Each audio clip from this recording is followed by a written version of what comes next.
Hello అందరికీ welcome to my channel. ఈరోజు మా ఇంట్లో స్పెషల్ వచ్చేసి పరవన్నం వండుతున్నానండి.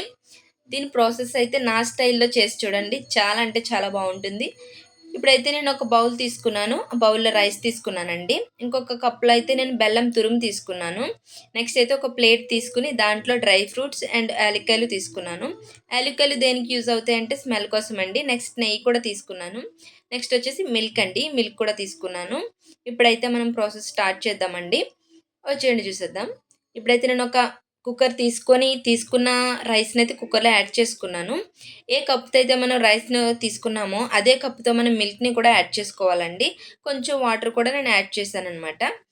ఇప్పుడైతే నేను అది ఒకసారి స్మాష్ చేసేసి ఇప్పుడైతే నేను కుక్కర్‌కి మూత అయితే పెట్టేస్తున్నానండి. ఇప్పుడు మూత పెట్టిన తరువాత మనం గ్యాస్ లైట్ అయితే వెలిగించుకొని గ్యాస్ మీద మనం కుక్కర్ పెట్టుకోవాలనమాట. ఈలోపు మనం బెల్లం తురుముకున్నాం కదా! తురుముకున్న బెల్లంలో కొంచెం వాటర్ అయితే యాడ్ చేసుకొని ఇలా మరిగనించి పక్కన పెట్టుకోవాలి. ఇప్పుడైతే నేను కుక్ అయిందా లేదా అనేది చూస్తున్నానండి రైస్.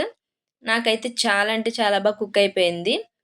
90% అయితే కుక్ అయిపోయింది నాకు. ఈలోపు నేను ఎంత రైస్ అయితే నేను యాడ్ చేసుకున్నానో దాంతోనే నేను మిల్క్ అయితే తీసుకుంటున్నాను. ఒక కప్పు రైస్‌కి మనం 4 కప్స్ మిల్క్ అనేది తీసుకోవాలండి. ఇప్పుడైతే నేను 4 కప్స్ మిల్క్ అయితే తీసుకుంటున్నాను. మనకి ఎక్కువ తక్కువ ఉండకూడదండి. యాజ్ ఇట్ ఈజ్ మనకి ఎస్టిమేషన్ అనేది ఉండాలి. లేదంటే మనకి టేస్ట్ అనేటిది తేడా వచ్చేస్తుందనమాట. ఇప్పుడైతే నేను ఒకసారి అలా అలా కలిపి చూస్తున్నాను. నాకైతే సరిపోయిందనిపిస్తుంది. ఇవి పచ్చి పాలు కదా! ఇవి ఒకసారి నేను ఒక 3 మినిట్స్ ఆర్ 4 మినిట్స్ నేను ఒకసారి కుక్ చేసుకుంటాననమాట. ఇప్పుడైతే నేను గ్యాస్ వెలిగించుకొని గ్యాస్ మీద కుక్కర్ అయితే పెడుతున్నాను. ఇదైతే నేను 3, 4 మినిట్స్ మనకి కుక్ అయితే సరిపోతుందండి. తర్వాత నేనైతే గ్యాస్ మీద ఒక ప్యాన్ పెట్టుకొని గ్యాస్ వెలిగించుకొని దాంట్లో అయితే నేను కొంచెం నెయ్యి యాడ్ చేస్తున్నానండి. లేకపోతే మీరు ఆయిల్ కూడా యాడ్ చేసుకోవచ్చు. నెయ్యి అయితే బాగుంటుంది కదా! నేనైతే నెయ్యి యాడ్ చేస్తున్నాను. నెయ్యి యాడ్ చేసిన తర్వాత మనం కట్ చేసి పెట్టుకున్న డ్రై ఫ్రూట్స్ అండ్ యాలక్కాయలు ఉన్నాయి కదా! ఇవైతే ఒకసారి మనం ఫ్రై చేసుకోవాలి.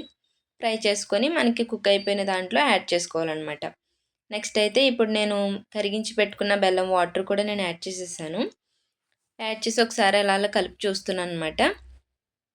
ఇప్పుడైతే నేను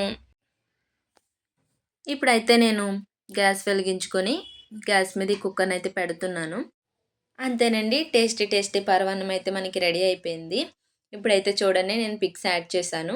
ఇదిగోండి నేను రెడీ చేసిన పరమాన్నం అయితే. చూసారు కదా! నాకైతే పల్చగా లేదు, అలా అని గట్టిగా కూడా లేదు. మీడియంగా ఉంది. ఇలా ఉంటేనే మనకి టేస్ట్ అనేటిది బావుంటుందండి. ఒకసారి నా స్టైల్‌లో ట్రై చేసి చూడండి. కొత్తగా వంటలు చేసేవాళ్ళు కూడా చాలా ఈజీగా చేసేసుకుంటారండి. ఒక్కసారి నా ప్రాసెస్‌లో మీరు చెయ్యండి. తప్పకుండా మీకు పాలు విరగకుండా, అలానే గట్టిగా కాకుండా, పలుచగా కాకుండా చాలా చక్కగా వస్తుందండి. ఒకసారి ట్రై చేయండి. వీడియో నచ్చితే లైక్ చేయండి. Please subscribe.